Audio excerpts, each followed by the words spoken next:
Well, Rachel, thank you so much for joining me here on the Entrepreneurial Success Podcast. Like I said, I'm really excited to have this conversation with you, only because we are going to talk about branding today, but a different form of it, which I'm quite curious about. But before we dive in, why don't I hand over to you so you can introduce yourself and tell us what you do? Yeah, I'm so excited to be here and chat to you. So I'm Rachel Mess and I'm an accessible web and brand designer. And basically I just help businesses with their website and their branding, but looking at how accessible it is and making sure that at the end of the project, they're not left with maybe like a really pretty site, but it's actually not super accessible for all potential customers. I know. And I think that's always the thing because we always go and create things to make it look pretty, but we never think about the functionality of it and how Mm. accessible that should be and what the flow should look like and all those things. Because I know we're going to talk about that. But what made you decide to go down this route and to go on your own and start your own business being a website developer and designer? Well, going alone, I'd always had this kind of dream to work for myself. Like, and I grew up where like my dad was always self-employed. My mum's always worked in schools, and she would have like long breaks at summer.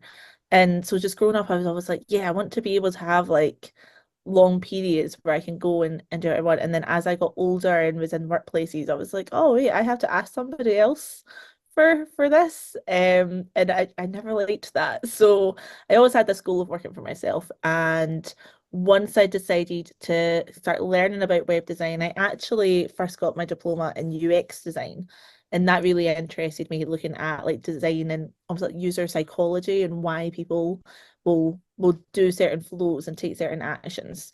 Um, and once I'd done that and developed my first website, I was like, oh, this is fun. Let's do this. And then just quite naturally then started like doing projects for people I knew or local businesses. And that's really how the business just started by itself. Amazing. Amazing. And you Yeah. kind of had that natural pull almost to it. You're not quite sure what it is. You can't put it in words, but you just felt like there was this natural pull, like this is the thing you meant to do Ye- almost.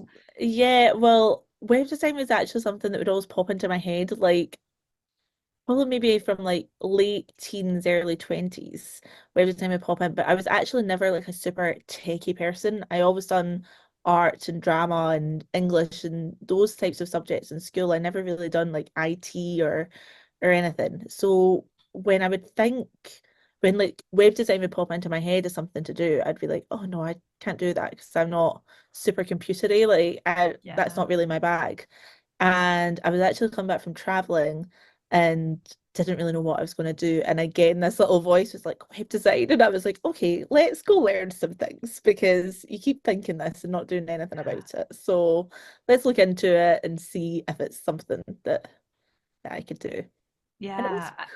And it's brilliant because I think so many people are now listening to this going, but I like designing stuff. Maybe I could be a website designer, or maybe that's Yeah, something that's been popping up in their head and they go, oh, I'm not techie, can't do this. yeah. But there's so many ways to work around all that because technology does make it easy these days. Like we have so many amazing resources that we can use, whether it's I mean, I have is it Skillshare, a Skillshare subscription where you can like go on and learn so many things if you can't, maybe you feel like you can't afford and like you're not at a place where you can invest in like a big course.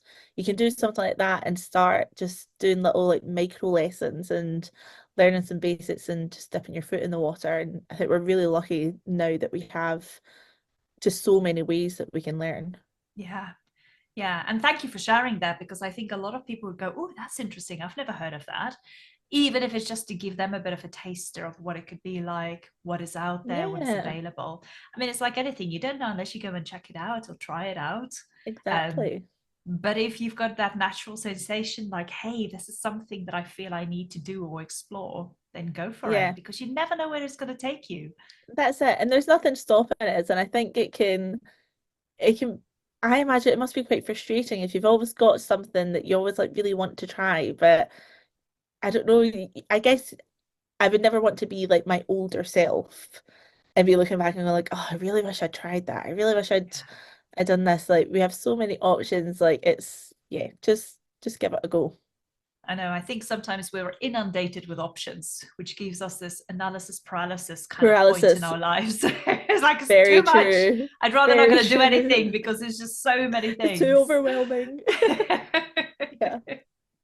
But let's talk a little bit about brand accessibility. In particular, when people talk about branding and about the business, we all have logos and these kind of things in our mind, colors, fonts, etc. But from your perspective, with what it is that you're doing for your clients, what does brand visibility particularly mean to you? Well, the visibility side really kind of, there's almost like two versions of visibility. There's the getting your brand visible and all of the strategies that you're maybe going to develop and how many times you're going to post on socials, like guesting on podcasts, speaking at events. All of these things help with your visibility. But what I kind of focus on for clients is making sure that the branding itself, the words, the messaging is actually visible for all readers. Because it's so easy now. Again, like we have so many amazing tools. It's so easy for people to go and like put their own color palettes together and create their own logo and things, and that's brilliant because it lets people get their business like online and launched and start telling people what they do. But it's so easy to then just like fall into this like trap of, oh well, I like this and I like that, and I think that looks really nice, and we don't know what we don't know, and I think a lot of the time we just don't think about if somebody's on the other side of a screen and they struggle to read what we've actually posted. That doesn't enter our head because we know what we've posted, like we know what we've said. And yeah, so it's really just making sure that when clients kind of come to me, well, if we're keeping their current branding, then I'll test it and make sure that it's actually meeting accessibility requirements. And if we have to tweak anything, then we'll do that. Yeah. And if we're starting from scratch, then it's making sure that it's accessible from the get-go.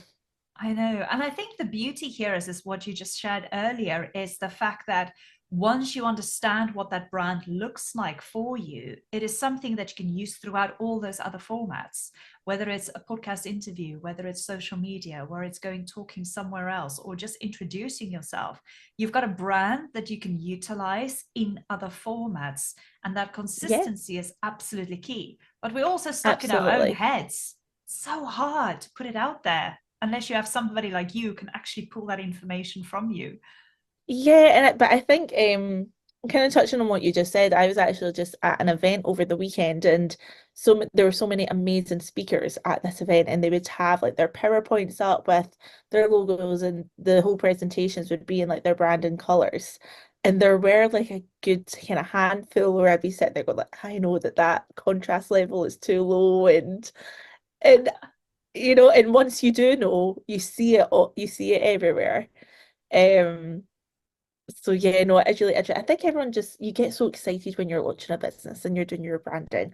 And that's how I got that's actually how I started learning about accessibility is because I'd done my own branding and put together my color palette, and then somebody pointed out that it actually wasn't accessible. And I was like, oh my goodness, okay, let's fix this. And that's the thing, you need somebody with an outside perspective to look in to kind Yeah. of give you a bit of guidance. Like we need somebody like yourself. I remember the first time I worked with somebody who helped me with a bit of branding, with some designing, and I was like, oh my gosh, it's like this person just went into my head and took all of these And ideas and put pulled it it out. together. How did she Yeah. do it? But you do. And I think this is the Yeah. beauty because we get, again, the word overwhelmed. We get so overwhelmed with all our ideas. But if somebody Yeah. like you can just pull it out, and then that becomes the thing that is just the foundation that you can now consistently build on. I think it's brilliant. And I love what you guys do. I mean, Yeah. honestly, I always say this to anybody who's very creative. It is spectacular to see how some of those ideas just have a concept in the end and how it comes to life. It can all come in. And I think sometimes you're right, it does take that outside perspective to actually listen to maybe like what the values are of the client and what the goals are for the client. And it's sometimes easier from someone from the outside to go like, okay, well, these are the things then that we have to pull out. We need to find something that represents this stuff. Yeah. Whereas as individuals, we're so like multifaceted that, you know, I might really like a minimalist design, but at the same time, I really like retro kind of 60s, 70s looking things. And then I'll get excited by like bright colors, and it's we do need somebody, I think, a lot of the time to just like Yeah. assist us and help us kind of focus and hone in on where we're going. Yeah, 100%. So let's talk a little bit about how we can make our brand more inclusive. So, what are some of the things that you want to share with us there? Because when we talk about accessibility, inclusivity in our brands, people go like, "Oh gosh, what does that mean?" And I think sometimes we use the terms differently as well. So, from your Yeah, perspective, yeah, because there's so many different meanings, especially behind inclusion, because then that will bring yeah, in, make sure you're being inclusive to different communities and what kind of languages you're using.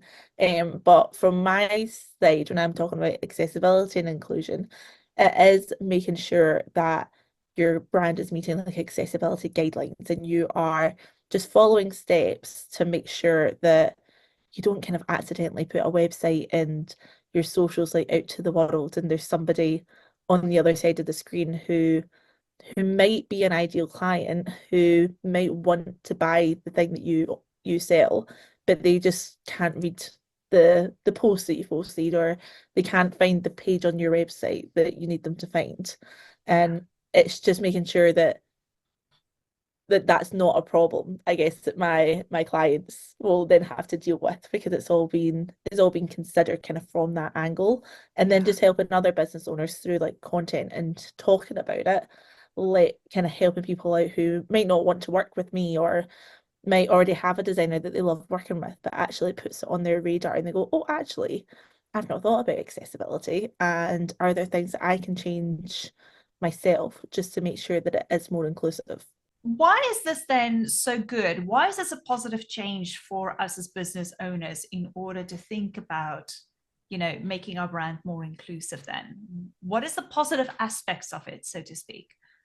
Yeah, well, in my head, there's almost like two positive aspects. One is probably like the more like emotional side, I suppose, of just like the knowing that you're actively making efforts to try and maybe like broaden your community and to not exclude anybody, even though it would be accidental. Like once you kind of know about it, you can kind of go like, yeah, I don't think I am like accidentally excluding people. So there's that sort of emotional side and just wanting to be an inclusive brand and an inclusive business. The second is obviously like the sales and how if more Yeah, people are able to access your business, more people are able to read what you do, buy from you easily, then that's only going to be a good thing for your sales. There's also the side of things that people who, so when I'm talking about accessibility, I tend to kind of be coming from a standpoint of someone who's like visually impaired or blind, because those are the kind of disabilities. There's so many disabilities that will struggle to use the internet.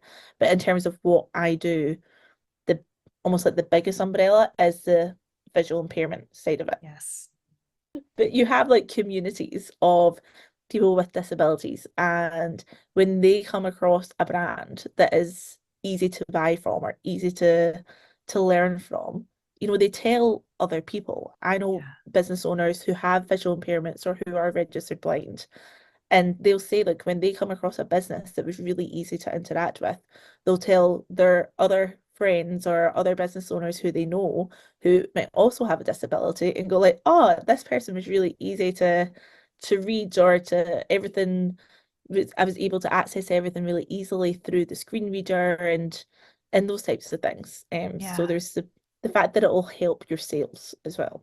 Yeah, no, I love those two because I think we don't always think about it. We just think about visibility as one, but we don't think Yeah, about the other part of it as well, which is really important. At the end of the day, we all want to make sales in our business, but it is about how accessible you make yourself to make those sales. exactly, exactly. And it's so easy to not do it, because if you're fully sighted, you just get excited and kind of carried away with what you're doing. Yeah, Um, so like do you know what I mean? Like there's zero judgment in it, because we just get really passionate and we want yeah, our businesses to reflect us and reflect our personalities. So it's just trying to like pop it on people's radars so that they go like, oh, actually maybe let's check this. so from our perspective as business owners then, are there a couple of steps or tips that you can share then with us to make sure that we start looking at, even though we have already an existing website, a brand, but just a couple of things that we might need to look at in order to make sure that our brands are accessible, but also, that it has that kind of inclusivity that we spoke about earlier? Yeah, absolutely. Well, the first, basically, kind of the biggest problem across the internet with all websites, this is the highest kind of percentage of issues across the internet, is low contrast. And it's really easy for us to actually go and check the contrast levels of the colors that we use in our branding. So you can literally just go into whatever search engine you use and put in contrast checker. I use one by WebAIM, and you grab the hex codes that you have in your color palette. So any colors where you've got, you could have like a purple text over a lilac background, and you just grab those codes and check that they are kind of ranking double A, triple A. It'll show you underneath if you don't know what that means. It'll be clear when you're on it. Um, and just checking, looking like throughout your website, throughout maybe presentations or brochures, and seeing, okay, well, what text color do I have and what's the background color? And let's check that, because it's still so common to have like grey text on a white background, or white text on a yellow background, or something like that. That that's not going to rank very well on that contrast checker. Once you see it, then you're like, oh my gosh, okay, let's switch this around. I know. And as you're saying that, the first thing that I have as a memory is my first website that I designed myself, as we all do. Yeah. And the colors that I've used was like a dark, horrible gray and like a pink color. I don't even remember what kind of pink color, but it was like, and I was like, I feel like oh, I this can is see it. amazing. And it's like pink and gray. And now I'm thinking, what the hell?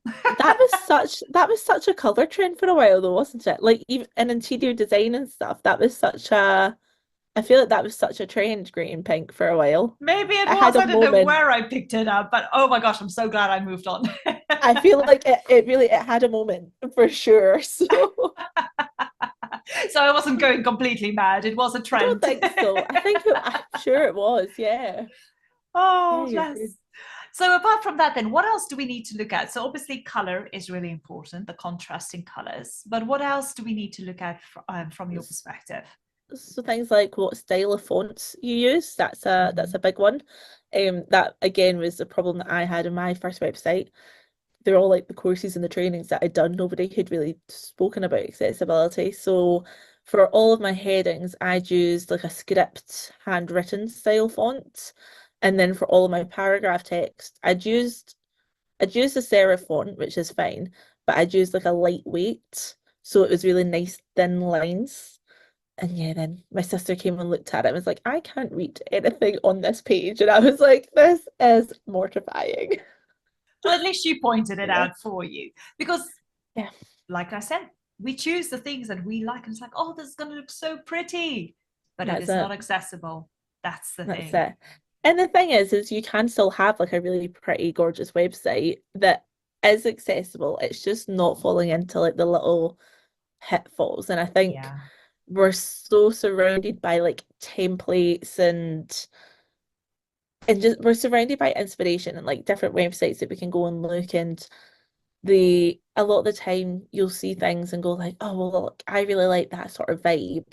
And it can be frustrating sometimes when you're going like, oh, but it's not super accessible. Sometimes you almost need to make that little call with yourself, but there's often an alternative that you can go with Yeah. that's still gonna give you the feel and the theme that you want your brand to have. But it's maybe just not being that first instinct, like this is the one that I want. You can normally find something else. It's just like a little bit easier for people to read. Because in my mind, there is no point if you're gonna choose something that you might love, but there's a handful of ideal clients, someone else who kind of just goes on and goes like, oh no, that's too hard to read. I'm not gonna bother. Yeah. Yeah, I've come across websites like that before, and it's like, what is this? What are they trying to say? I can't. What is this? Is that an L or an I? Never knew. Yeah. Never knew. So it's And very that hard. business might have like an amazing service or provide like the most like cost-effective solution for the thing you're trying to find, or there could be a million things that would make them a brilliant company to work with. But we just go off of first impressions now. We've got like Yeah. 0.3 seconds or something to make an impression. And if somebody goes on and they struggle with what your messaging even is and they can't read it, like they're not phoning you to have more of a conversation about it. They're just hitting the Yeah. back button and going to the next result. Yeah. They've already lost interest in at the first moment. Yeah, yeah. Yeah. One last tip that you can give everybody, because I think everybody's making crazy notes. I mean, I know I'm making notes just thinking about some of these things on my website. But one last tip that you want to share with us that we just need to think about. Okay, one last tip I would give is it's really common and it's a lovely way to maybe start a website is to have your text, your heading and your subheading over a video or over an image. Mm, And you need to make sure that if it's a still image that you've maybe got an overlay that's on top yes. of it so that again the contrast is high enough. And if you're going to have a video, make sure that there's a way that people can pause because Yes. that's not as necessarily like a sight thing, but a lot of people will almost get like a nausea from a lot of movement on screens. So if you've got Yes. videos there, as soon as somebody comes in, make sure that there's a pause and play button, and then Actually, they've that's kind a of got really their good own point. control over that. Yeah, that's a very good point because it happened to me once where somebody had so many videos, and as soon as you scroll on them, they just start playing, but the previous one is still playing, and you can't pause it or stop it. Oh And it kind no. of made me feel a little bit like, oh, again, It's like too overwhelming, a much, little bit overwhelming. stressful. It's like, where do I stop? Which one do I pause? And I was like, oh, close down the window. That was And the that's first really instinct. That's it, because that's not a nice experience to be having. So No. you just want out, you just want away from it. So yeah, you Yeah. don't want to create that kind of feeling within your website and your brand. Yeah, no, I do like that, and I think it's really important. But also, if you do have movement on your website, keep it to a minimal. Don't Yeah, overdo it, because I see a lot of people where, and I'm not saying it's wrong. It's just people react differently to it. Like you scroll down, and all of a sudden this thing pops in, and this thing slides in, and this happens, and yeah, then you scroll down, and something else happens. It's like, whoa, okay. Once is that's it. okay, but too many times every time you scroll is a little bit too much. And it's almost like refining the animations. So each of them are Yes. all individual animations, and you can make them a lot more subtle. You can have them like Yes. soft and slow and just like a short time. Whereas picturing the kind of thing that you're talking about, it's almost like when websites almost first became a thing and you could be like, oh, we can have this zooming in here and this zooming from this bit and everything just comes in from like left, right, below really quickly and it I think when we're having animations and I'll add animations to like all my client sites, but it's kind of gentle fades that Yes. come in. So there is an animation, but it's just pulling it back and making it like a little bit more refined and softer for people. I know. And Yeah, I'm glad we're yeah, having this conversation because I'm sure a lot of people sitting here and are going, yep, I've done that, or I'm thinking of doing that. And that's a yeah. good point. Because again, we get excited. We're like, We oh, get movement. Oh, excited. okay. Yeah. Yeah, and the tools let us. Like if you go on to, I don't use Squarespace or Wix, but I've gone on to Squarespace a couple of times just to have a little play around. And I'm pretty sure that was kind of something in there is where if like you put on the animation, it was not aggressive, but it maybe just wasn't as like subtle as I'd have had it. And I was like, oh, well, can I change that? Can I tweak it um or whatever? So it depends what tools people are using as well. But if they can kind of make it a little bit more subtle, then definitely go for it. Oh, no, I love that. I love those ideas. Thank you so much for sharing that because I think No anybody who's now worries. sitting here thinking about their website and about their brand, is it accessible, how the users are actually experiencing it, how they're seeing it. I think we'll all go Yeah. through all the pages of our website now a little bit and just go and check on some of those things. Yeah, just have a little look. I know. But you have got an amazing accessible brand cheat sheet for us. Yes. Yeah. So tell us a little bit about the cheat sheet. What is it that people can expect from it? And then I'll make sure to put the details in the show notes for them. So gosh, I can't speak. The cheat sheet is literally just a checklist of like of things to kind of go through. So when if you're doing like your own little audit of your site, or if you're launching a new site, if you've done a little bit of a refresh, you can just like go through that and check that you've looked at all of these aspects. So it's I just a know. helpful little guide to like keep there when you're doing an audit or doing a rebuild or whatever it is that you're I doing. know. So it's just almost like an add-on to just these tips that you've given us today. It's just to kind of think about those other things that we haven't even spoken about. So I think it's a great Yeah. tool to use. I might even just go and have a look at it because, you don't know what you don't know. Yeah, go have a nosy. Go have a Brilliant. So for nosy. those of you listen, you are more than welcome to obviously go and download that cheat sheet. I'll make sure that the details are below in my show notes, so go and access it. But I also know that you have got an amazing branding basics mini course coming out. Tell us a Yeah, little bit about that. it's well, I'd say it's in the works. It's very early stage. Still trying to see what people would really want from the mini course, but essentially it is going to be like really short, kind of pre-recorded videos with demos, show kind of helping people do the changes. So you'll Yes. see me. This is where we'll test our color palette. These are how I'm gonna like these are the fonts that I'm going to look at. This is how I'm going to structure the page so that people could, because page structure is a whole other thing too. And so there'll be videos kind of just helping people kind of go through almost like taking everything on that cheat sheet, but doing videos for it so that people can kind of watch along and it'll make sense for everyone. So Yeah. if that's something that people are interested in, then they can sign up to the wait list. There'll be a few kind of questions there, and then they'll know once it's kind of in production and it's going to be coming out. Oh, no, that's brilliant because I think that's the thing. A cheat sheet is one thing for us to go through and to kind of take note of these things, but we don't always know what kind of action to take. We know that we Yeah, need to correct it, but how to correct it. And I think this mini course is just going to be the exactly that, showing I us hope how so. to correct these things. So brilliant.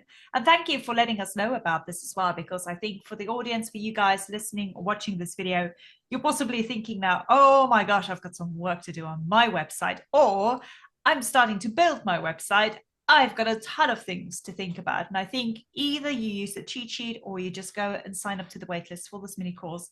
It will be so helpful understanding that it's not just about making it look pretty, it's about making it accessible and inclusive for your users as well.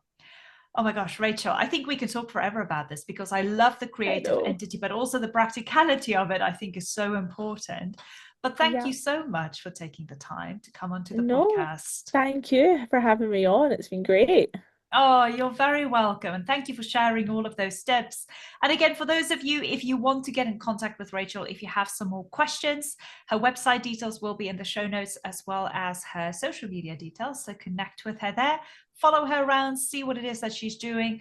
And maybe at the end of the day, maybe you're just feeling like, you know what, this is way too much for me to do on my own.